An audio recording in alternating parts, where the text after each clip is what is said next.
जय हिंद दोस्तों। उम्मीद है सब लोग अच्छे होंगे। आज हम 15 अक्टूबर 2024 के विजनर्स न्यूज को सिंप्लीफाई करेंगे। यस्टरडे को जो हमने क्वेश्चन दिए थे ये उसके आंसर्स है बी, सी, बी, बी, और ये आपके आज के क्वेश्चन रहेंगे प्रीलिम्स बेस्ड और ये मेंस बेस्ड रहेगा। ये पीवाईक्यू है, ठीक है। अपना अगर पीवाईक्यू को अटेम्प्ट नहीं कर पा रहे हो ना तो प्लीज मुझे नोटिफाई कीजिए, क्योंकि मुझे ऐसा लग रहा है कि पीवाईक्यू को लिखना आपके लिए हार्ड हो रहा है, राइट। और उससे अच्छा था कि जो करंट अफेयर में हम क्वेश्चन देते थे वही ठीक था।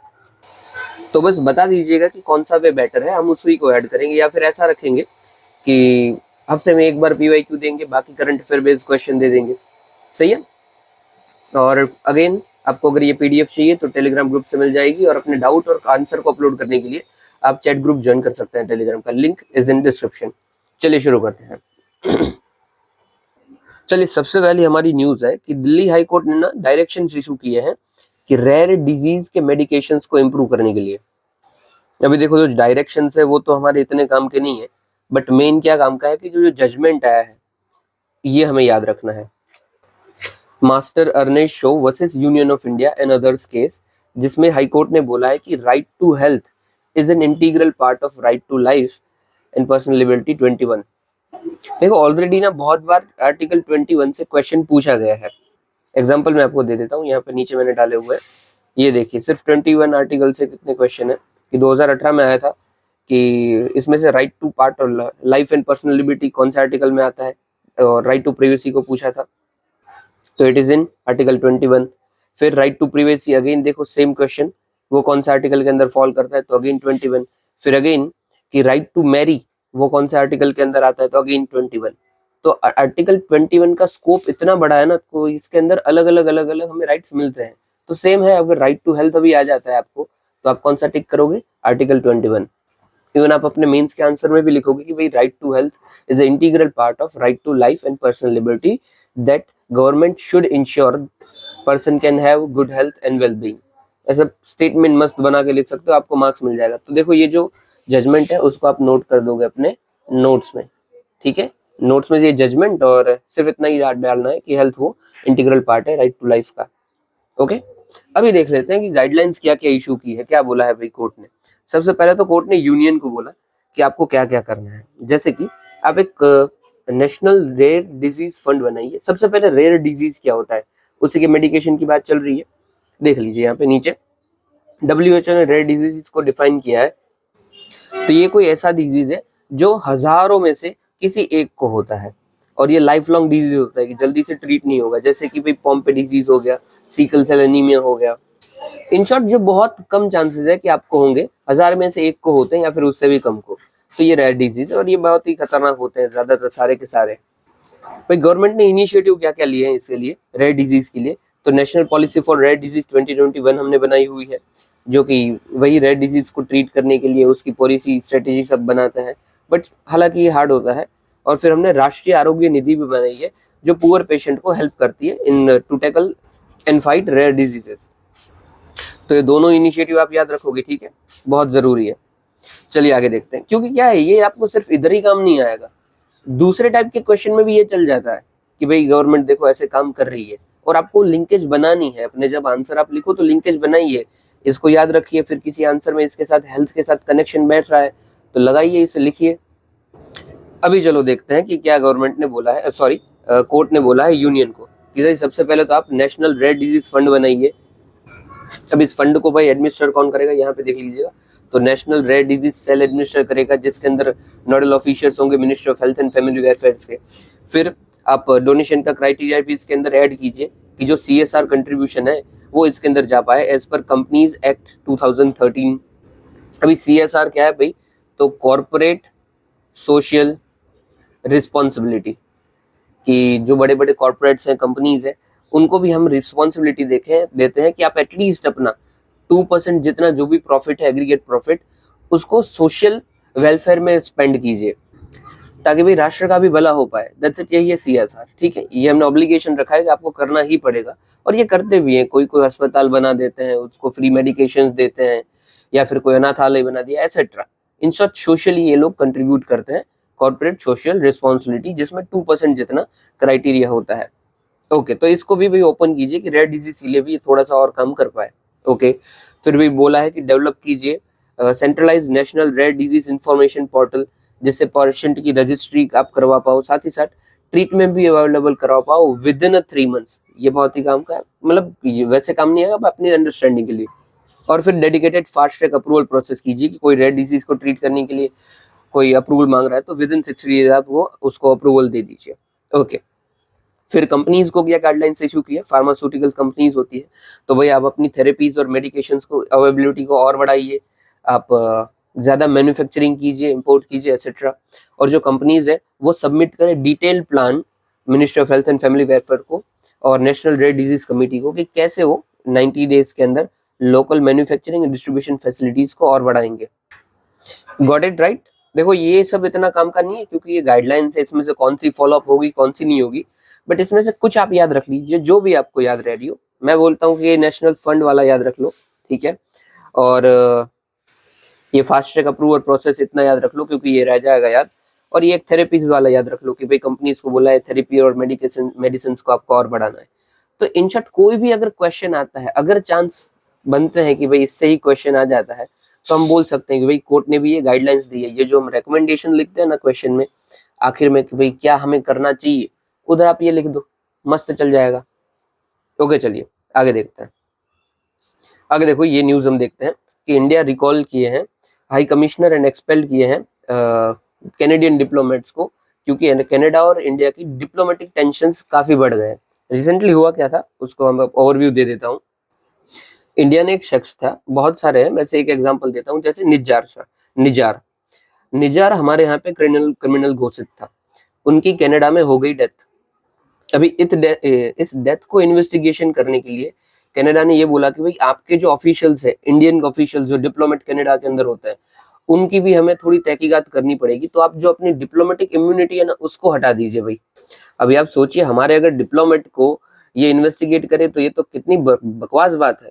तो इंडिया ने तुरंत बोल दिया कि it is not going to happen. ऐसा हो तो काम कीजिए, आप अपने जितने भी डिप्लोमेट है ना आप लेके निकल जाओ और हमारे डिप्लोमेट हमें वापस दे दो। हमें कोई जरूरत नहीं है आपके साथ डिप्लोमेटिक रिलेशनशिप रखने की।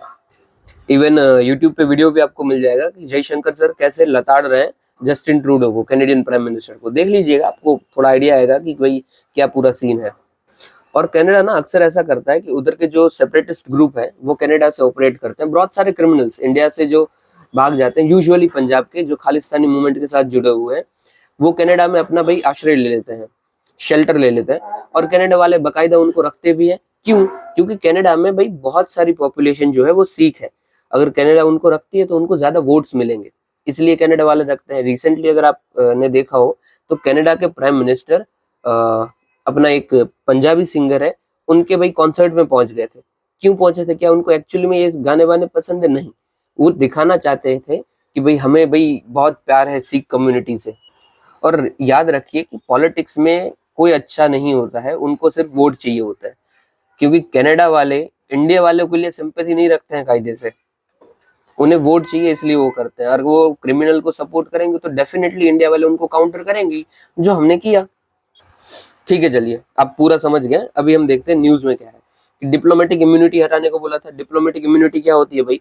तो कोई भी फॉरेन गवर्नमेंट ऑफिशियल किसी कंट्री के अंदर काम कर रहा होता है, फॉरेन गवर्नमेंट ऑफिशियल कंट्री के अंदर काम कर रहा है, तो उसको लोकल कोर्ट और अथॉरिटीज से इम्यूनिटी मिलती है कि आपके ऊपर कोई भी पेनल्टीज नहीं लगाई जाएगी या फिर आपके ऊपर कोई इन्वेस्टिगेशन नहीं होगा। इन शॉर्ट नॉर्मल पीपल की तरह आपको ट्रीट नहीं किया जाएगा अगर किसी केस में आप इन्वॉल्व होते हो तो। अभी आप मुझे ये बता दीजिए कि ये जो डिप्लोमेटिक वाली चीज है ना कि हम भाई एक्सपेल कर रहे हैं कि भाई इन लोगों को हम इन्वेस्टिगेट नहीं करेंगे यूजुअली की तरह, ये कौन से डीपीएसपी के आर्टिकल में आता है? डीपीएसपी मैंने बता दिया, ये कौन से आर्टिकल में हम बात करते हैं ना, ये मुझे बता दीजिए क्वेश्चन में। अरे सॉरी, डीपीएसपी क्या बोल रहा हूँ, फंडामेंटल राइट में आपको मिल जाएगा।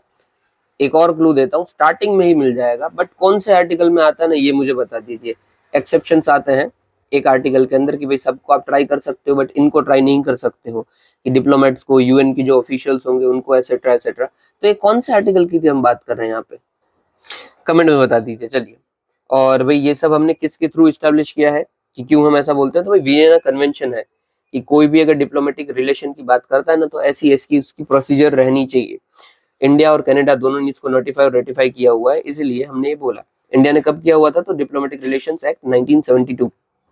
अभी देख लीजिए इंडिया कनाडा के रिलेशन देख लेते हैं। तो सबसे पहले तो जो ट्रेड है वो डिक्लाइनिंग ट्रेंड पे है। 2022 में 10 बिलियन के आसपास था, 23 में 7 बिलियन के आसपास हो गया।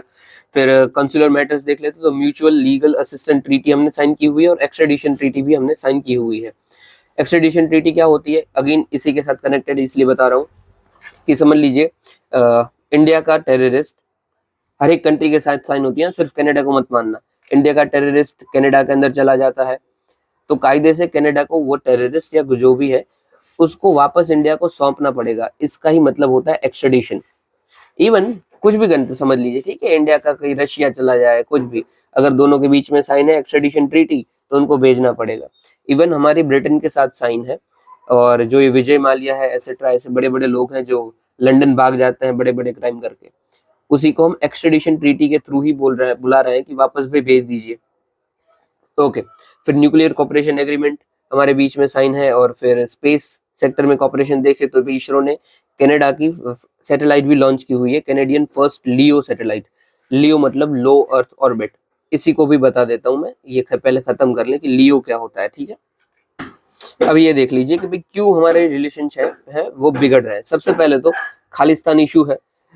खालिस्तान चाहते हैं कि उनका एक अलग से सेपरेट कंट्री मिल जाए, सेपरेट एरिया उन्हें मिल जाए, जो कि डेफिनेटली नहीं मिल सकता है हमारी कंट्री के अंदर। और कनाडा उनको सपोर्ट करता है, तो सबसे पहला ये इशू है। फिर इंडिया की सॉवरेनिटी के इशू है कि क्योंकि अगर खालिस्तानी को कनाडा सपोर्ट करता है तो it is against India sovereignty, right. तो अगेंस्ट इंडिया, इनके अगेंस्ट खड़ा रहता है।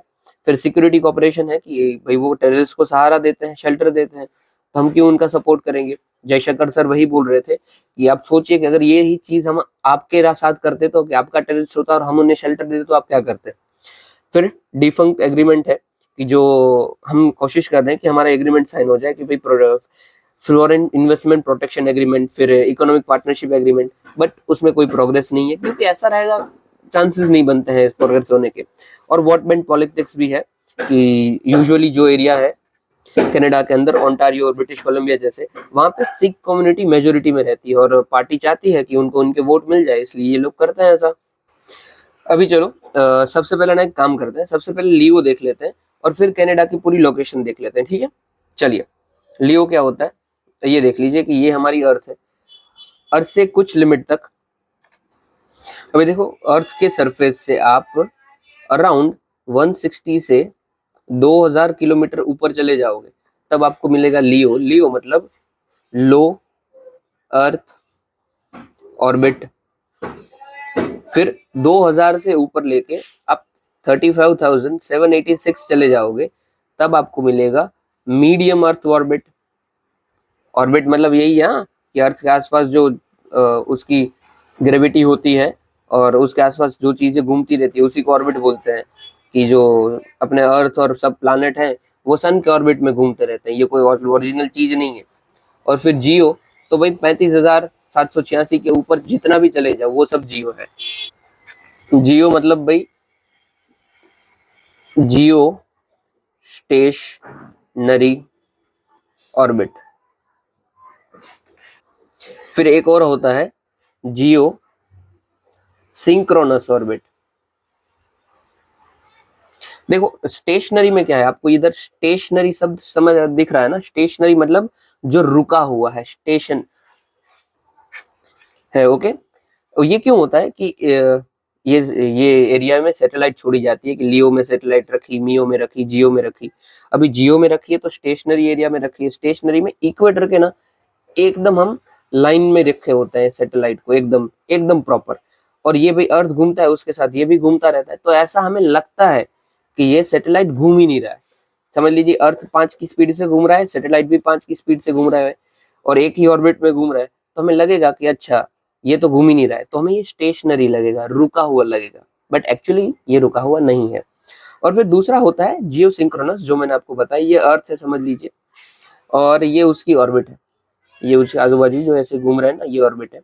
अब यही ऑर्बिट समझ लीजिए रोटेट कर रही हो धीरे धीरे कि ऐसे ऐसे है, समझ ये अर्थ और ये अपने बना देता हूँ और ये रोटेट कर रही है ऑर्बिट कि भाई पहले ऐसी थी फिर ये धीरे धीरे आके ऐसे ऊपर आती जा रही है, मतलब घूमती जा रही है, ठीक है, ऐसे ऐसे सिंक्रोनस में जैसे घूमती जा रही है आड़े टेढ़ा मेढ़ा, तो उसको हम बोलेंगे सिंक्रोनस की सिंक में चल रही है, ऊपर नीचे से होती जा रही है कि भाई पहले अर्थ में हो सकता है ऐसे थी, अभी ये ऐसे है या फिर ऐसे है, ये बदलती जाती है, तो ये सिंक्रोनस ऑर्बिट हो गई कि वो अपनी ऐसे साइज बदलेगी। ठीक है, तो आपको तीनों ऑर्बिट पता चल गई, low earth orbit, medium earth orbit, stationary orbit और सिंक्रोनस ऑर्बिट, याद रखिएगा। ठीक है आप, और ये सिंक्रोनस क्या है, तो ये 35,000 के ऊपर ही है, पर अगर ये सिंक में रखी गई है कि ऐसे ऐसे हो रही है तो सिंक्रोनस, और स्टेशनरी में रखी गई है कि एक ही जगह पे तो स्टेशनरी, दोनों रख सकते हैं।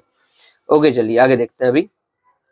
हाँ भाई, आगे ना लोकेशन ही है कि नॉर्थ अमेरिका की मैंने पूरी लोकेशन निकाल ली थी, वो भी हमारे लिए काम का है। देखो बड़ा हो जाएगा आर्टिकल, बट चीजें हम अलग अलग पढ़ रहे हैं, उसको ध्यान दो। वो कैनल वाला तो इतना हमारे लिए वो खास नहीं है, ये सब काम का है, वो देखिए। सबसे पहले ये पूरा का पूरा नॉर्थ अमेरिका है। ठीक है, अभी इसके अंदर क्या क्या इंपॉर्टेंट आता है, तो ये जो लेफ्ट हैंड साइड में आपको ये दिख रहा है ब्राउन ब्राउन, ये है माउंटेन रेंजेस, इसको हम बोलते हैं Rockies mountain range, Rocky mountain या फिर रॉकीज माउंटेन रेंज। इसके अंदर छोटी छोटी रेंजेस आती है, जैसे कि सबसे पहली सिएरा माद्रे, दूसरी सिएरा नेवाडा और तीसरी अलास्का रेंज। यूजुअली आपको यही काम आएगा, यही पूछा जाएगा कि भाई सिएरा नेवाडा सिएरा माद्रे कहाँ पे है। अलास्का आपको वैसे पता चल जाएगा जैसे जैसे आप ज्यादा पढ़ोगे। तो Alaska range, Sierra Nevada, Sierra Madre, okay. और फिर राइट हैंड साइड पे आते हैं तो हमें क्या देखने को मिलता है, तो एपेलेशियन माउंटेन रेंज देखने को मिलती है, ये भी पूछी जाती है इसलिए ध्यान से, एपेलेशियन माउंटेन रेंज। और अगेन ऊपर ऊपर यहाँ पे आ जाइए, तो ग्रीनलैंड के नीचे आपको मिलता है बाफिन बे। बे क्या होता है, बे ऑफ बंगाल जैसे, वैसे ही इसका नाम है बाफिन बे। और बाफिन क्यों है, तो उसी के नीचे आपका पड़ता है बाफिन आइलैंड, इसलिए नाम है बाफिन बे। ओके, उसके बाजू में कौन सा सी है भाई, तो लेब्राडोर सी है, और इसी के एरिया से जो करंट निकलता है, ओशन करंट, उसका नाम होता है लेब्राडोर करंट। ओके, और फिर राइट हैंड साइड पे आपको मिलेगा अटलांटिक ओशन, लेफ्ट साइड को मिलेगा आपको पैसिफिक ओशन। यहाँ पे दो आपको और बे मिल जाएंगे, एक ये बाफिन बे के नीचे ये है वो हडसन बे, और नीचे गल्फ ऑफ मैक्सिको, क्योंकि मैक्सिको के एरिया में पड़ता है। ग्रेट, आपको सब पता चल गया राइट, कि मेनली हमारा क्या है, ये Rockies mountain range, Appalachian mountain range, Hudson Bay, Baffin Bay, Labrador Sea and Gulf of Mexico. और हाँ एक और सी रह गया, ये बेरिंग सी, ध्यान रखना। बेरिंग सी क्या है, कि ये जो अमेरिका है उसको आप देख लो, और यहाँ पे आपका आता है रशिया वाला रीजन, ये है आपका बेरिंग सी। ठीक है, दोनों को ये अलग करता है, रशिया को और यहाँ पे यूएसए को। ओके, फिर एक छोटी सी और इन्फॉर्मेशन, यहाँ पे देखो ग्रेट लेक्स बताया हुआ है, तो ग्रेट लेक्स है यहाँ पे, बहुत बड़ी बड़ी लेक्स है, उसको यहाँ पे देख लेना कौन कौन सी लेक है। तो भाई लेक सुपीरियर, ये ग्रेट लेक्स ये एरिया में है, लेक सुपीरियर, फिर लेक मिशिगन, लेक हुरॉन और लेक ओंटारियो, ये सारी की सारी लेक है, lake Huron, lake Ontario, lake Michigan और लेक सुपीरियर, चारों आपको याद रखनी है, ग्रेट लेक्स का ये पार्ट है। और पूछी भी गई है, ये पीवाईक्यू में आ भी चुका है, हो सकता है फिर से आ जाए। और अगेन कनाडा न्यूज में, तो उसकी भी 2-3 लेक याद रख लेते हैं, जैसे ग्रेट बियर लेक लेक है, फिर ग्रेट स्लेव लेक और मानितोला लेक। बियर स्लेव मानितोला, सॉरी मानितोबा है ये, माफ करना, मानितोबा। ओके, बाकी ये 4 आपको याद रखनी ही रखनी है, कुछ भी हो जाए ये आपको ऐसे ही याद रह जाएगा, बियर स्लेव मानितोबा। ओके, ये हमने पूरा होलिस्टिकली देख लिया है कनाडा और नॉर्थ अमेरिका को, इससे ऊपर मुझे नहीं लगता है ज्यादा कोई जियोग्राफी में हो सकता है। ठीक है, चलिए अगर आपको अच्छा लगा हो तो भाई लाइक कमेंट शेयर कीजिए जरूर, क्योंकि मुझे अच्छा लगे फिर यार, क्योंकि मेरा टारगेट यही रहता है कि भाई करंट अफेयर के साथ साथ हम सारा स्टैटिक भी कवर करते रहें। ऐसा ना हो कि भाई आखिरी के दिनों में आपको लोकेशंस कर रहे हो या फिर आपका स्टैटिक हो ही नहीं रहा है करंट अफेयर के साथ, ये मैं आपको सब वही बता देता हूँ। ओके चलिए, अभी ये सब ने हाँ ये करना है। ओके चलिए, इसको देख लीजिए। तो भाई ये स्पेलिंग समझ लीजिएगा, सेवरिस रिशबैंक प्राइज, ये इकोनॉमिक साइंस में दिया जाता है in memory of Alfred Nobel. तो ये भाई रिसेंटली 3 लोगों को दिया गया है, डेरन, साइमन एंड जेम्स, याद रखने की हमें जरूरत नहीं, इसलिए मैं नहीं बोल रहा हूँ। क्यों दिया गया ना, वो हमारे लिए जरूरी है और ये काम का भी है, इसको आप ना अपने नोट्स में ऐड कर दोगे। और हाँ, जो ऊपर हमने कनाडा वाली भी न्यूज़ देखी है ना, ये वाली न्यूज़, ये आप ना खुद बना के देख लीजिए, खुद ये मैप बनाइए भाई, अमेरिका का आप मैप बना रहे हो, ठीक है, उसमें आप खुद लोकेट कर लीजिए कि भाई ये जगह यहाँ पे पड़ती है, ऐसा कुछ या फिर इसको याद रख लीजिए कि भाई ये कनाडा वाला एरिया या नॉर्थ अमेरिका का एरिया आपको पढ़ना है। नेम नोट्स कि सिर्फ आप नेम ही डालोगे। चलिए, और हाँ, ये वियना कन्वेंशन याद रखना। वियना कन्वेंशन से 2-3 चीजें होती है, एनवायरनमेंट से भी रिलेटेड है, ओजोन से भी रिलेटेड है, और अभी ये डिप्लोमेटिक रिलेशन से भी रिलेटेड है। चलिए आगे देखते हैं। ये जो हम देख रहे थे कि इसको आप नोट्स में डालोगे। ये क्यों भाई प्राइज दिया गया? तो study of how institutions are formed and affect prosperity. इन्होंने रिसर्च की है कैसे इंस्टीट्यूशंस सोशिएट कंट्री की प्रॉस्पेरिटी में इंपॉर्टेंस रखती है। That's it. समझा देते हैं आपको चीज क्या है, ठीक है। सबसे पहले देखो, ब्रिटिशर्स जब हमारे ऊपर थे, ठीक है, कॉलोनी बना रह के रखा था इंडिया को, और काफी सारी जगह में, तो उन्होंने डेमोक्रेसी बहुत सारी जगह में इंट्रोड्यूस की। इवन बोला जाता है कि भाई इंडिया में भी उन्होंने इंट्रोड्यूस की, राइट। इससे पहले तो इंडिया डेमोक्रेटिक था ही नहीं, ऐसा वो बोलते हैं। और बोलते हैं कि ये तो हमने अच्छा किया कि आपको हमने डेमोक्रेसी बनाया। पर क्या एक्चुअली उन्होंने ये अच्छाई करने के लिए बनाया था? बिल्कुल नहीं। वो उन्होंने बनाया था कि रिवॉल्यूशन को हम टैकल कर पाए। अगर हम नहीं बनाएंगे तो लगातार हमारे सामने रिवॉल्यूशन आते रहेंगे और हमें लड़ाइयाँ करनी पड़ेगी। जैसे कि एक रिवॉल्यूशन मान लीजिए 1857 का रिवॉल्यूशन जो इंडिया के अंदर आया, फिर रशियन रिवॉल्यूशन जो 1917 में रशिया में आया, फिर भाई फ्रेंच रिवॉल्यूशन। ऐसे बहुत सारे रिवॉल्यूशन थे। तो वो देखते थे कि यार रिवॉल्यूशन आ सकते हैं कि अगर आप डेमोक्रेसी इंट्रोड्यूस नहीं करोगे। तो वो थ्रेट से इंडिया में और बहुत सारी जगह में डेमोक्रेसी डेवलप किए, इंट्रोड्यूस किए। उसका मतलब वो नहीं था वो अच्छे थे, ठीक है। तो यहाँ पे वही लिखा हुआ है, इन्होंने ये हाईलाइट किया है कि डेमोक्रेसी जो इंट्रोड्यूस हुई कॉलोनीज के अंदर, वो रिवॉल्यूशन के थ्रेट को टैकल करने के लिए हुई थी, न कि कोई सोशल रिफॉर्म करने के लिए। तो इस लाइन को ना आपको याद रखना है। देखो, लाइन तो कॉमन ही है, ये आपको पहले भी, ये आपने पहले भी डेफिनेटली देखी होगी, पढ़ी होगी, और आपको पता होगी। बट इसमें क्रेडिबिलिटी आ जाएगी जब अगर आप ये नाम डाल दोगे कि भाई recently Sveriges Riksbank prize winner demonstrated that और हाईलाइटेड दैट, फिर ये आप लाइन लिखिए। अगर सामने वाले को 0.5 मिल रहे होंगे ना मार्क्स, आपको 1 मिलेगा डेफिनेटली। चलिए आगे देखते हैं। फिर उन्होंने क्या क्या बताया कि ये कंट्री की प्रॉस्पेरिटी में क्यों क्यों डिफरेंस आते हैं। तो भाई रिचेस्ट जो 20% कंट्रीज है वो पहले के मुकाबले 30 टाइम्स मोर रिचर हो गई है, और जो पुअर थी वो और ज्यादा 20% मोर पुअर हो गई है। सॉरी, 20% पुअरेस्ट के कंपेयर में 30 टाइम्स मोर रिचर हो गई है। ओके, इसके मेन क्यों हुआ है? तो सोशल इंस्टीट्यूशंस की वजह से हुआ है। 2 टाइप की सोशल इंस्टीट्यूशंस होती है, एक होती है एक्सट्रैक्टिव इंस्टीट्यूशन और दूसरी होती है इंक्लूसिव। देखो नाम से ही पता चल रहा है, एक्सट्रैक्ट करना मतलब क्या होता है? बाहर निकालना होता है ना, कि एक्सट्रैक्ट हमने कर लिया।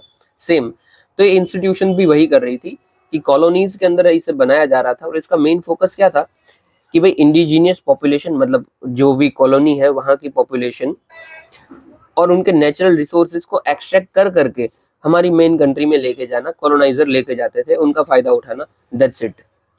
इससे होता क्या का रिवर्सल ऑफ फॉर्च्यून होता था कि भाई इंडिया के पास जो भी रिसोर्सेज थे वो ब्रिटिशर सारे के सारे उठा के अपने यहाँ पे लेके जाते थे।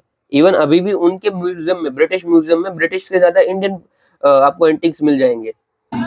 तो एग्जांपल है कि रिवर्सल ऑफ फॉर्च्यून होता था एक्सट्रैक्टिव इंस्टीट्यूशंस की वजह से। जैसे कि यहाँ पे एग्जांपल भी वही है कि इंडस्ट्रियल प्रोडक्शन इंडिया में हायर था कंपेयर टू यूएस से in mid 18th century before colonisation. Okay, अब सोचिए, अभी हम कंपेयर करें तो यूएसए में से कितना आगे है, और पहले हम आगे थे। और जब से कॉलोनी हम बने हमारी बैंड बज गई, खत्म हो गया भाई इंडिया। हालांकि अभी हम ग्रो कर रहे हैं, बट ब्रिटिशर ने हमारी कमर तोड़ दी थी। और भाई दूसरी इंस्टीट्यूशन होती है इंक्लूसिव इंस्टीट्यूशन। इसमें क्या है भाई, कॉलोनाइजर जो होते हैं वो बिल्ड करते हैं इंक्लूसिव पॉलिटिकल और इकोनॉमिक सिस्टम, ताकि यूरोपियन जो उधर सेटलर्स है उनका ही फायदा हो सके। That's it. और कोई उन्हें ये कंपेरेटिवली ये अच्छा है क्योंकि उधर के जो लोग हैं वो रिलेक्टेंस नहीं रखते, उनके साथ रहते हैं। That's it. और एक्सट्रीमिटी में तो रिवॉल्ट होता था तो इधर इन्हें करना पड़ता था भाई। और इन्फ्लुएंस किया क्या है, influencing development of different social institutions. तो एक तो यूरोपियन सेटलर्स, यूरोप वाले आके भाई सबको नुकसान किए हैं। फिर mortality due to presence of diseases, क्योंकि होता क्या था, ये लोग अपर एरियाज से आते थे इक्वेटोरियल एरियाज में। क्योंकि आप अभी ब्रिटेन देख लीजिए, ये ग्लोबल नॉर्थ का पार्ट है, और टेम्परेट एरिया में एकदम पड़ता है, ठीक है। आप इवन पोलर एरिया के आजू बाजू भी बोल सकते हो, पोलर टेम्परेट के बीच में। और ये जब इक्वेटर के बाजू आते हैं ना, तो इनको काफी सारे डिजीजेज हो जाते हैं, क्योंकि क्लाइमेट एकदम बदल गया है। इवन इक्वेटर के एरिया में ट्रॉपिकल डिजीजेज काफी ज्यादा होते हैं, तो ये उधर मर जाते थे भाई, डेथ हो जाती थी। और फिर जियोग्राफिकल और क्लाइमेटिक जोन भी अफेक्ट करते हैं। ये आपको कुछ याद रखने का जरूरत नहीं है, बट हाँ ये आप याद रखोगे, एक्सटेंटिव और इंक्लूसिव इंस्टीट्यूशंस, और इसको आप यूज भी करोगे अपने आंसर में, अगर आपको हिस्ट्री का कोई क्वेश्चन पूछा जाता है, जो कि हर साल एक तो आता ही आता है। ये आप उधर लाइंस लिखिए सब, जहाँ जो यहाँ बोली गई है, हो सकता है आपने पढ़ी भी हो, बट फिर भी क्रेडिबिलिटी आ जाती है अगर आप किसी इंस्टीट्यूशंस का या फिर स्कॉलर्स का नाम लिखते हैं अंदर। चलिए अभी हम देखेंगे शॉर्ट न्यूज, क्योंकि ये जो बड़ी बड़ी है ना वो इतनी पावरफुल नहीं है, तो हम छोटी छोटी न्यूज देख ले जो अच्छी है पहले। तो भाई सबसे पहले हमारे पास है tiger reserve, Nagarjuna Sagar Srisailam tiger reserve. कहाँ पे पड़ता है? तो आंध्र प्रदेश में पड़ता है, ईस्टर्न घाट का ये पार्ट है। और ये दो वाइल्ड लाइफ सेंचुरी को मिलके बनता है, एक Rajiv Gandhi wildlife sanctuary और दूसरा Gundla Brahmeswaram wildlife sanctuary. और मेन पॉइंट टू रिमेंबर कि इस रिजर्व के थ्रू रिवर कृष्णा पास होती है। और मेनली यहाँ पे वेजिटेशन कौन सी मिलेगी आपको? तो ट्रॉपिकल ड्राई डेसिडियस फॉरेस्ट है। देखो फॉरेस्ट से बहुत सारे पार्ट होते हैं, मैं कोशिश करूंगा कि अगर टाइम मिले ना तो एक वीडियो फॉरेस्ट पे बना दूं, और अंडरस्टैंडिंग के साथ ही ऐसा फॉरेस्ट इधर क्यों है, ताकि आप भूलो नहीं। बट ठीक है, अभी याद रख लीजिए कि इस एरिया में ट्रॉपिकल ड्राई डेसिडियस फॉरेस्ट है। ओके, न्यूज में क्यों था भाई? तो ये एनवी स्टेट्स डेटा जो आया हमने ये कवर किया हुआ है। ये एनवी स्टेट्स वाला ना आपको 2 और 3 अक्टूबर वाली न्यूज में मिल जाएगा, वहां पे ये कवर्ड है। ओके, तो उसमें ये बताया कि भाई जितने भी टाइगर रिजर्व है उसमें जो नागार्जुन श्रीशैलम है ना, उसमें सबसे ज्यादा लेपर्ड की पॉपुलेशन हमें मिलती है। और अगेन टाइगर रिजर्व आया तो हम फिर से वही सेम फोटो अपनी देखेंगे कि ये रहा सब टाइगर रिजर्व, और जो हम बात कर रहे हैं नागार्जुन, वो वाला कौन सा है? तो ये वाला है नागार्जुन श्रीशैलम। जितने भी टाइगर रिजर्व है उसमें ये सबसे बड़ा टाइगर रिजर्व है। तो ये सबसे बड़ा है, तो सबसे स्मॉल कौन सा है? तो bore tiger reserve in Maharashtra. Okay, अभी इसके आजू बाजू के भी हम हल्के हल्के देख लेते हैं। तो आंध्र प्रदेश, तो आंध्र प्रदेश से ही निकला था तेलंगाना, तो तेलंगाना के टाइगर रिजर्व तो कवई टाइगर रिजर्व और अमराबाद टाइगर रिजर्व। और आंध्र प्रदेश के ऊपर वाला भी देख लो, तो सिंपलीपाल टाइगर रिजर्व और सरिस्का टाइगर रिजर्व। ओके, तो आज हमने ये 5 कवर कर लिए, नागार्जुन श्रीशैलम, कवई टाइगर रिजर्व, अमराबाद इन तेलंगाना और सिंपलीपाल एंड सरिस्का। सॉरी यार, मैं सरिस्का बोल रहा हूँ, सतकोशिया, ये ना इधर सतकोशिया है। ये जो सरिस्का वाला है वो तो आपको यहाँ पे मिलेगा राजस्थान में, सरिस्का टाइगर रिजर्व। सॉरी माफ करना, वो जल्दबाजी में बोल गया। ये उड़ीसा में है सिंपलीपाल और सतकोशिया। ओके चलिए अभी आगे देखते हैं, ठीक है। आगे ना हमारी न्यूज है इंपॉर्टेंट, एटमॉस्फेरिक रिवर कहाँ पे है? यहाँ पे, ये रही एटमॉस्फेरिक रिवर। तो देखो रिवर तो आपको पता है, ठीक है, कि ऐसे कोई बैंड है जिसमें पानी बहा जा रहा है तो वो रिवर होती है। अभी इसी तरह का अगर एटमॉस्फेयर में है, एटमॉस्फेयर में कैसे हो सकता है, प्रोसेस आपको समझा देते हैं। समझ लीजिए कि ये ओशन है, ठीक है, ओशन है ये। अभी इसके ऊपर सनलाइट पड़ेगी लगातार, तो ये इवापोरेशन होगा, और जो पानी है वो वाटर वेपर में कन्वर्ट होके बादल बन जाएगा। मतलब वाटर वेपर्स पड़े होंगे, ठीक है, बहुत सारे ऐसे एरिया में water vapour water vapour water vapour. तो ऐसे लार्ज कोई बैंड बन जाती है, मतलब ऐसा लार्ज एरिया में अगर वाटर वेपर आपको दिख जाते हैं, मिल जाते हैं, आपको दिखेंगे नहीं डेफिनेटली, अगर एरिया में कंसिस्ट होते हैं, तो इसी को हम बोलते हैं एटमॉस्फेरिक रिवर। क्योंकि ये वाटर वेपर इन शॉर्ट तो वेपर वाटर ही है, कि ये ठंडे होंगे तो बारिश के फॉर्म में गिरने ही वाले हैं, प्रेसिपिटेट करेंगे। तो इसीलिए हम इसको एटमॉस्फेरिक रिवर बोलते हैं, कि ये जहाँ पे भी बह बह के जाएंगे, मतलब हवा के थ्रू आगे बढ़ेंगे तो उधर बारिश कर देंगे। देखो एक और यहाँ पे नीचे समझा, देखो कुछ ऐसा कुछ दिखता है, देख लीजिए, ये देखो इवापोरेशन हुआ और ये वाटर वेपर सब कंडेंस हो गए, इसी को हम बोल रहे हैं एटमॉस्फेरिक रिवर। और ये हल्का फुल्का बादल का फॉर्म होते हैं, और अगर हवा आती है ये इस एरिया में बहते हैं, जेट स्ट्रीम के थ्रू जा रहे हैं, चलो, तो ये इस एरिया में हो सकता है कि बारिश वो बहुत सारी करवा दे। सेम चीज यहाँ पे भी है, ये इवापोरेशन, फिर आगे बढ़ रहे हैं। और देखो जो नॉर्थ अमेरिका वाला रीजन है ना, यहाँ पे ये एटमॉस्फेरिक रिवर बारिश करवाती है, जैसे कि उसका एक नाम भी है, एटमॉस्फेरिक रिवर का ही नाम है पाइनएप्पल एक्सप्रेस। ये ना जो नॉर्थ अमेरिका वाला सेक्शन है वहां पे बहुत सारी बारिश करवाती है। होता क्या है कि भाई ये अपना नॉर्थ अमेरिका हो गया, ठीक है, ये नॉर्थ अमेरिका, ये साउथ अमेरिका, और ये वाला अपना ऑस्ट्रेलिया वाला रीजन, और ये साउथ ईस्ट एशिया वाला। ओके, और इसके बीच में ये जो पड़ता है ये है अपना पैसिफिक ओशन। ओके, तो इस पैसिफिक ओशन में ना लगातार सनलाइट आती रहती है और ये जो वाटर है वो धीरे धीरे गर्म होता रहता है। अब ये वाटर गर्म होगा और इवापोरेशन होता जाएगा, इवापोरेशन हो रहा है, ठीक है। अब इस इवापोरेशन होके भाई बादल बन जाएंगे, एटमॉस्फेरिक रिवर बन जाएगी, क्योंकि इसमें बहुत सारा मॉइस्चर होगा, वाटर वेपर्स होंगे। और जब हवाएं आएंगी, हवा इस तरफ बहती है, ठीक है। वैसे कायदे से वो विंड का सर्कुलेशन दूसरा है, इधर ऐसा ही समझ लीजिए कि इस तरीके से बहती है, इसको पकड़ लीजिए, दैट्स इट।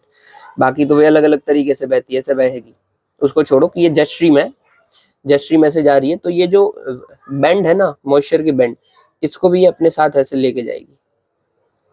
अब ये तो जा रही है, कॉमन है। और यहाँ पे नॉर्थ अमेरिका में हमें मिल जाती है माउंटेन रेंज, यही हमने देखी ना आज ही कि रॉकीज माउंटेन रेंज है पूरी की पूरी, सियरा, अलास्का, नेवाडा, मैद्रे। ओके, अभी होता क्या है, ये समझ लीजिए माउंटेन है और ये बादल यहाँ पे आ रहा है, आगे बढ़ रहा है, आगे बढ़ रहा है। तो जैसे ही माउंटेन के पास पहुंचेगा ना, तो ये धीरे धीरे बादल ना ऊपर उठता जाएगा। एक सेकंड सिर्फ, ये धीरे धीरे ऐसे ऊपर उठता जाएगा बादल। और जैसे जैसे ऊपर उठेगा वैसे वैसे टेम्परेचर घटेगा, और टेम्परेचर घटेगा तो इसके अंदर के जो वाटर वेपर है वो कंडेंस हो जाएंगे और वाटर वेपर कन्वर्ट हो जाएंगे वाटर के अंदर। और वाटर के अंदर कन्वर्ट हुए मतलब कि ये इस एरिया में बारिश करवा देंगे, ठीक है। क्योंकि आप वही है कि गैस को ठंडा करो तो पानी बनेगा, पानी को ठंडा करो तो बर्फ बनेगा, तो इसीलिए ये इस एरिया में बारिश करवा देते हैं। और कभी कभी तो स्नोफॉल भी करवा देते हैं, इतने ठंडे हो जाते हैं कि स्नोफॉल भी हो जाती है। डन। और ये इतने ज्यादा अमाउंट में बारिश करवाता है ना कि ऐसा समझ लो कि रिवर बना दी, इसीलिए इसको हम बोलते हैं एटमॉस्फेरिक रिवर। इससे यूजुअली होगा क्या, तो ये जिस भी एरिया में बारिश करवाएंगे ना, वहां पे आपको फ्लड्स आ जाएंगे भाई, लैंडस्लाइड हो जाएगी। आप खुद सोचिए, माउंटेनियस एरिया है, यहाँ पे बहुत ज्यादा पानी पड़ेगा तो लैंडस्लाइड होगी ही होगी। फिर स्नोफॉल भी हो सकती है, उस एरिया में होती है। तो ये कुछ क्या क्या ये कर सकते हैं, आउटकम क्या आ सकते हैं वो है। और दूसरा मैंने जो बोला, ये पैसिफिक ओशन से, इस एरिया से कहीं से भी उठ रहे हैं, तो जहां से ये निकल रहे हैं ना कि मॉइस्चर उठा रहे हैं, उस एरिया में ये ड्रॉट करवा देंगे। क्योंकि भाई जहाँ पे पानी पड़ना था वहां तो पड़ा नहीं, वहां से उठा लिया इसने वाटर वेपर के फॉर्म में और किसी और जगह डाल दिया। तो इसीलिए जिस एरिया से पानी उठेगा वहां पे ड्रॉट आ जाएंगे और जिस एरिया पे जाएगा वहां पे फ्लड आ जाएंगे। Got it? समझ में आ गया आपको? ठीक है कि एटमॉस्फेरिक रिवर क्या है, तो भाई large band of water vapour है। ओके चलो, कुछ ऐसा दिखता है, मतलब ये एनिमेटेड करना हो तो आप कुछ ऐसा एनिमेशन में सोच लीजिए, ठीक है कैसा है। ओके चलिए आगे देखते हैं, मतलब इसके अंदर पढ़ लेते हैं।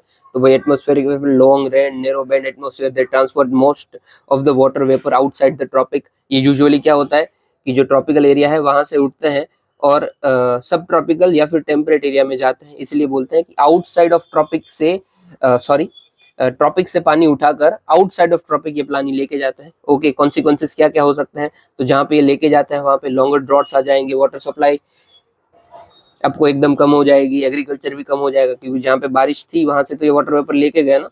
ओके, जहाँ पे ये फॉल करेंगे वहां पे एक्सट्रीम रेनफॉल आ सकता है, फ्लडिंग आ सकती है, लैंडस्लाइड आ सकती है, एक्सेट्रा। और इवन कुछ एरियाज में सी मेल्टिंग भी हो जाती है। क्यों होती है सी मेल्टिंग?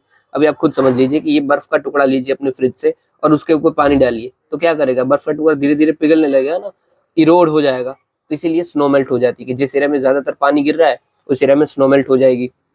इवन फिर ये इतना ज्यादा पानी गिरा देते हैं तो कोई बार लैंडस्लाइड भी हो जाती है, तो एवलांचेस भी हो सकते हैं। और इवन कुछ भी ना हो तो समझ लीजिए कि ये जो वाटर वेपर है वो तो है तो गर्म ना, कंपेरेटिवली गर्म है। तो ठंडे एरिया में जैसे ही जाएंगे तो वहां पे भी थोड़ी सी गर्मी कर देंगे। समझ लीजिए कि यहाँ 5 टेम्परेचर, अभी टेम्परेचर उन्होंने 7 कर दिया आके, तो इन शॉर्ट स्नो तो मेल्ट होगा ही कंपेरेटिवली। तो भाई ये भी कॉन्सिक्वेंसेज हो सकता है, ठीक है। चलिए ये अभी आपका क्लियर हो गया, और ये इंपॉर्टेंट टॉपिक है, जियोग्राफी में आपको पढ़ने में आएगा ही आएगा। और इवन ज्यादातर लोग तो पढ़ाते हैं भी नहीं इसे, मैंने खुद बाहर से पढ़ा था। चलिए आगे देखते हैं। फिर कौन सा है, हाँ ये देख लीजिए, चलिए डिप्थेरिया। डिप्थेरिया भाई सबसे ये बीमारी है, WHO की टीम अराइव की राजस्थान के अंदर, क्योंकि राजस्थान के अंदर डिप्थेरिया के केसेस लगातार बढ़ रहे हैं। डिप्थेरिया क्या है भाई, तो डिजीज है, कॉन्टेजियस डिजीज है जो बैक्टीरिया के थ्रू फैलता है। Bacteria called Corynebacterium diphtheria. ये किसको अटैक करता है, तो रेस्पिरेटरी सिस्टम को अटैक करता है, और मेनली ये चिल्ड्रन में देखना जाता है, newborn to 16 years of age. Okay, spread from person to person, yes contagious है तो स्प्रेड तो होगा ही डेफिनेटली। और क्या वैक्सीन से प्रिवेंट किया जा सकता है, तो यस प्रिवेंट किया जा सकता है। इसमें कॉम्बिनेशन में वैक्सीन दी जाती है विथ टेटानस और पर्टिसिस और hepatitis B, inactivated polio etcetera. ये हम नीचे देख लेते हैं पूरा, एक सेकंड। और किसके अंदर ये दिया जाता है, तो universal immunisation programme in India given as diphtheria tetanus DPT vaccine. ये यूनिवर्सल इम्यूनाइजेशन प्रोग्राम मतलब वही कि जो हमारा चल रहा है ना, मिशन इंद्रधनुष, ठीक है। ये देखो मैंने यहाँ डीपीटी की वैक्सीन तो ठीक है, मैंने सारी की सारी कवर कर ली। आप यहाँ पे देख लीजिए कहाँ पे डाला था यार, ये रहा। ये देखिए मिशन इंद्रधनुष के अंदर हम 12 बीमारियों के लिए वैक्सीन देते हैं और 10 वैक्सीन होती है, समझा देते हैं। याद भी रखवा दूंगा मैं आपको इस बार। सबसे पहले तो जो मेन बीमारी है जो आपको पता ही है उसको याद रख लेते हैं, जैसे कि टीबी, टीबी के लिए दी जाती है। फिर भाई पोलियो, पोलियो भी आपको पहचानते हो, ठीक है। और फिर है हेपेटाइटिस बी, ये भी आपने नाम सुना ही होगा, ठीक है, हेपेटाइटिस बी, ये वाला यहाँ पे हेपेटाइटिस बी। और अभी मैं 3 अभी याद करवा देता हूँ, ठीक है। अभी देखो मेरे सीक्वेंस में ही याद रखना, R for measles, rubella, rota virus, ये 3 आप याद, हाँ, मीसल्स, रुबेला, रोटा वायरस। और इवन न्यूमोनिया, न्यूमोनिया भी आपने सुना ही होगा, वो यहाँ पे ही आ जाएगा, न्यूमोनिया यहाँ पे ही डाल दीजिए, ये भी आपने सुना ही है। तो ये 4 आपको जो आती है, 3 हम याद रखेंगे, मीसल्स, रुबेला और रोटा वायरस। और भाई ये मीसल्स, रुबेला, रोटा वायरस कहाँ से आते हैं, तो जापान से आते हैं, तो जापानीज इन्फेलिटिस। ओके, तो ये 4 हो गई हमारी, पहले टीबी, पोलियो, हेपेटाइटिस बी और न्यूमोनिया, फिर measles, rubella, rota virus, Japanese इन्फेलिटिस।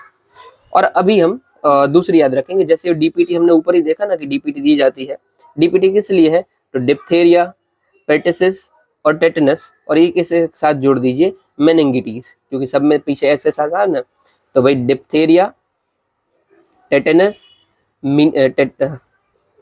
परसिस्टिस, नहीं ऐसे याद नहीं रहते, सॉरी, डिप्थेरिया, पर्टिसिस और tetanus, DPT plus M, M for meningitis. ये आपके सारे की सारी बीमारियां याद करो। देखो डेफिनेटली ऐसा जरूरी नहीं कि डायरेक्टली आपको पूछा जाएगा, बट अगर आ जाता है तो आपको याद रहेगा, और ऐसा कुछ है भी नहीं कि आपको याद नहीं रहेगा। सिर्फ 2 बार आप पढ़िए, गारंटी से 2 बार आप बस सीक्वेंस में पढ़ेंगे ना, आपको याद रह जाएगा, डीपीटी प्लस एम और TB polio, pneumonia, hepatitis B, measles, rubella, rota virus, Japanese encephalitis. Okay, पूरा नाम याद रखो तो चलेगा, तो जापान याद रहेगा, उधर से भी चलेगा।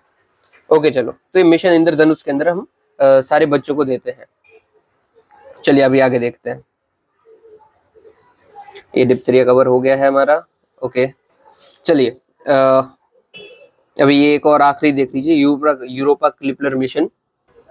देखो ये यूरोपा जो है ना, वो जुपिटर का मून है। मून मतलब क्या होता है कि कोई भी एक प्लैनेट के आजू बाजू एक छोटा कोई प्लैनेट घूम रहा है तो उसको हम मून बोलते हैं। तो ये यूरोपा जुपिटर का मून है। जुपिटर के और भी 3 बहुत सारे मून हैं, जैसे कि भाई एक तो यूरोपा हो गया, सीक्वेंस में याद रखिए, यूरोपिया, फिर लो, फिर कलिस्टो, यूरोपा, कलिस्टो, लो और गेनीमेड, गेनीमेड। तो मैंने यही याद रखा है, यूरोपा, कलिस्टो, लो, गेनीमेड।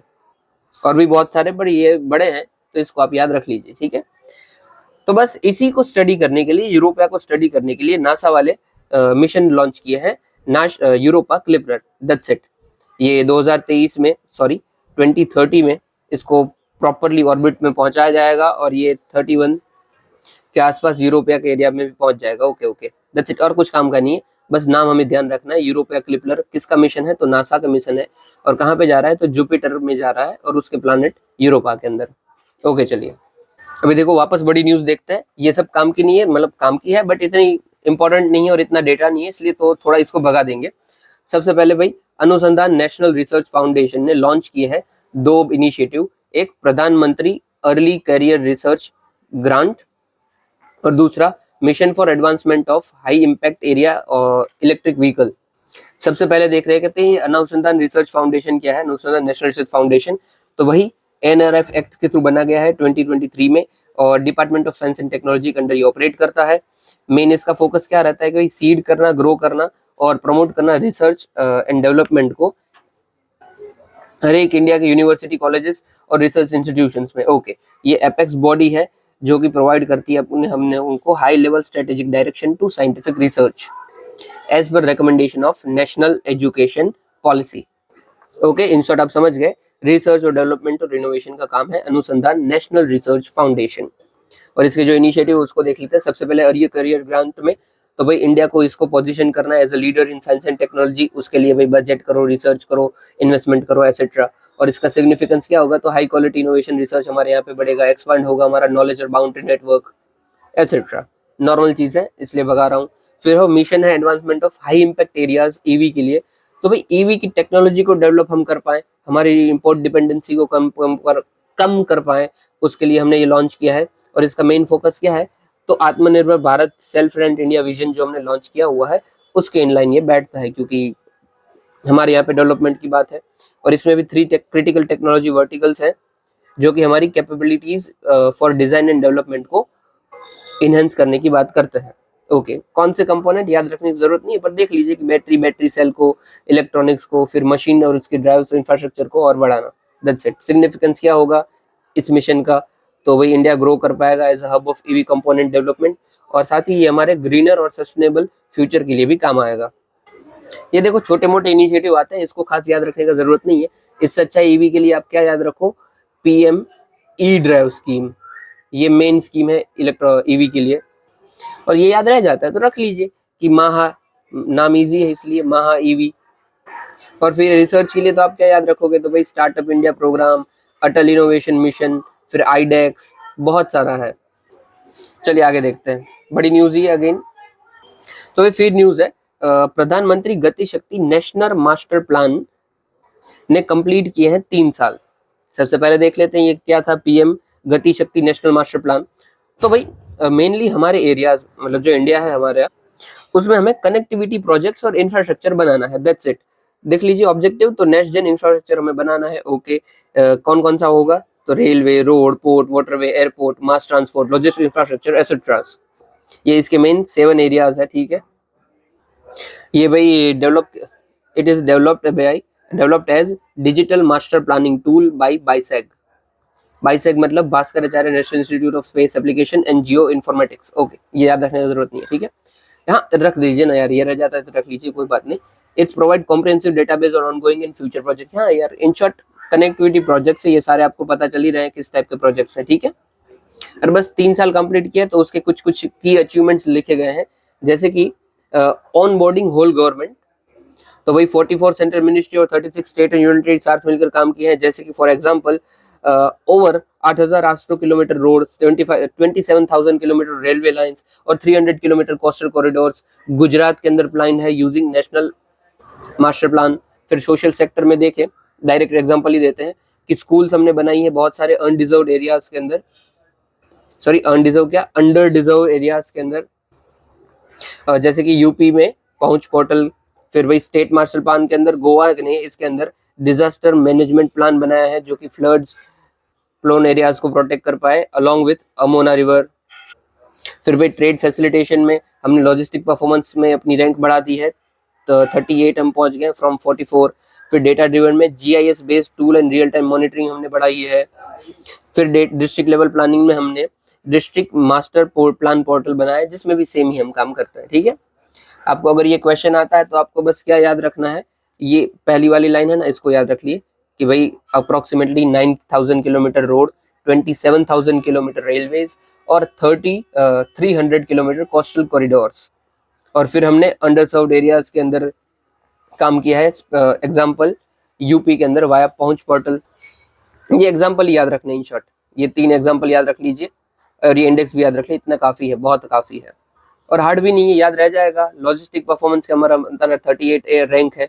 गोवा के अंदर हमने डिस्ट्रिक्ट मैनेजमेंट प्लान बनाया है, डिस्ट्रिक्ट क्या, डिजास्टर मैनेजमेंट प्लान बनाया है।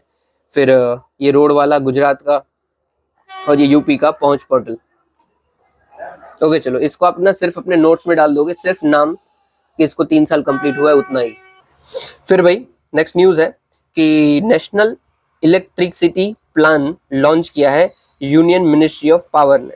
ओके, क्या क्या प्लान है भाई, अच्छा हाँ, कौन से एक्ट के थ्रू किया गया है, तो इलेक्ट्रिसिटी एक्ट 2003 के अंदर। ओके, सबसे पहले यही देख लेते हैं किसने लॉन्च किया इसको, डेवलप किसने किया, तो सेंट्रल इलेक्ट्रिसिटी अथॉरिटी ने, उसी के बारे में देख लेते हैं।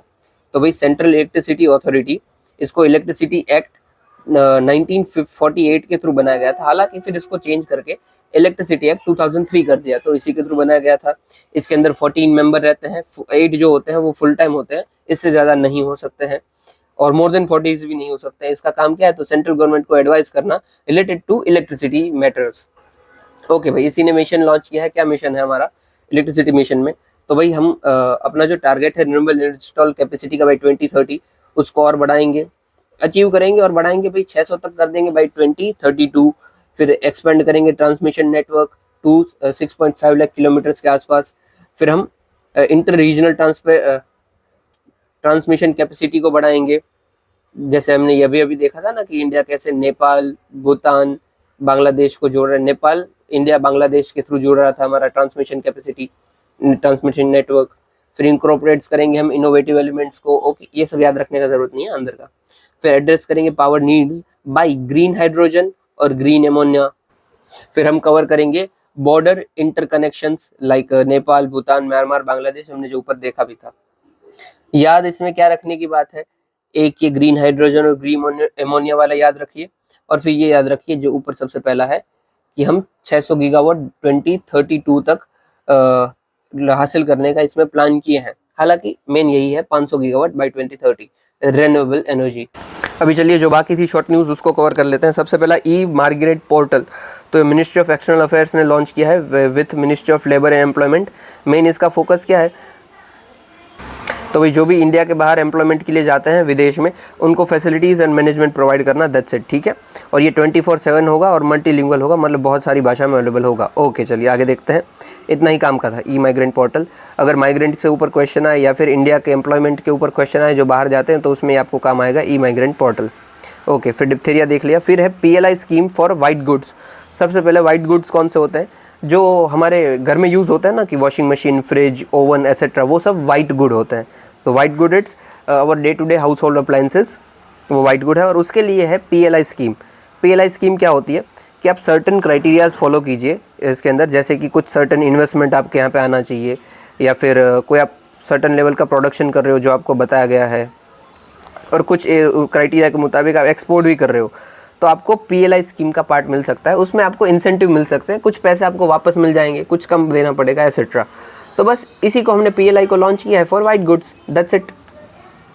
इसके अंदर भाई मिनिस्ट्री कौन सी आती है, तो department of promotion of industrial internetted DPIIT अंदर ministry of commerce and industry. और ये किसको टारगेट करेगी भाई, ब्राउन फील्ड और ग्रीन फील्ड दोनों इन्वेस्टमेंट कंपनीज को टारगेट करेगी, किया जाएगा। ओके चलिए, टेन्यूर कौन सा है, तो 28-29 तक चलेगा। ओके चलिए आगे देखते हैं। फिर है एक्स बैंड रडार। तो देखो मैंने बहुत बार बताया है कि ये हमारी इलेक्ट्रोमैग्नेटिक स्पेक्ट्रम होता है, GX UV IR, और IR के बीच में M डाल दीजिए, माइक्रो। अभी देखो रेडियो बैंड रडार है, तो एक्स बैंड रडार है, तो उसका मतलब क्या है कि ये एक्सरे वाले पे काम कर रहा होगा, ठीक है, सिंपल। तो समझ लीजिए ऊपर ना रेडियो का ये सक्सेसर, रेडियो को हटा के एक्सरे लेके आए, तो आप देख लीजिए एक्सरे की वेवलेंथ ज़्यादा है या रेडियो की वेवलेंथ ज़्यादा है, रेडियो की ज़्यादा है। उसी टाइम पे इंटेंसिटी किसकी ज़्यादा है, कौन ज़्यादा इंटेंस है, एकदम नज़दीक और पावरफुल, तो एक्सरे ज़्यादा पावरफुल है और रेडियो कम पावरफुल है, लोअर एनर्जी है। तो बस जो हमारा सिस्टम एक्सरे पे काम कर रहा है वो हमारा एक्सरे बेस्ड रडार है, और जो रेडियो पे काम कर रहा है तो वो रेडियो बेस्ड रडार है। ये है एक्स बैंड रडार, तो एक्सरे पे काम कर रहा है, दैट्स इट। तो देखो यही लिखा गया है कि minister of earth and science ने लॉन्च किया है एक्स बैंड रडार। ओके, किसके लिए, तो लैंडस्लाइड को फोरकास्ट कर पाए हैं वो केरला के अंदर, उसके लिए लॉन्च किया है। एक्स बैंड रडार क्या है भाई, तो x band radar emits radiation in x band 848 to 12 gigahertz, और ये स्मॉल वेवलेंथ रखते हैं। हमने देख लिया कि एक्सरे की वेवलेंथ स्मॉल है और इंटेंसिटी ज़्यादा है, इसलिए ये प्रोड्यूस कर सकते हैं हायर रिजोल्यूशन इमेजेस, ठीक है। और शॉर्टर रेंज होती है इसकी, क्योंकि शॉर्टर रेंज है ना, हमने ये इंटेंसिटी देख ली ना, इसकी वेवलेंथ शॉर्ट है तो इसकी रेंज शॉर्ट है। जितनी ज़्यादा इंटेंस ना उतना पावर ज़्यादा होगा, कैपेसिटी ज़्यादा होगी, बट रेंज कम होगी। और जो इससे पहले हम यूज़ कर रहे थे वो भाई रडार बेस था। रडार बेस में क्या है, तो हम रेडियो वेव्स का यूज़ करते थे, दैट्स इट। ओके चलिए आगे देखते हैं। एक्सरे बैंड इन शॉर्ट पहले के मुकाबले ज़्यादा अच्छा है, हमारी इमेजेस है वो ज़्यादा क्लियर आएगी। हालांकि एरिया शॉर्ट कवर होगा तो हम बार बार लेंगे, ठीक है, 10 बार ले लेंगे एक एरिया को।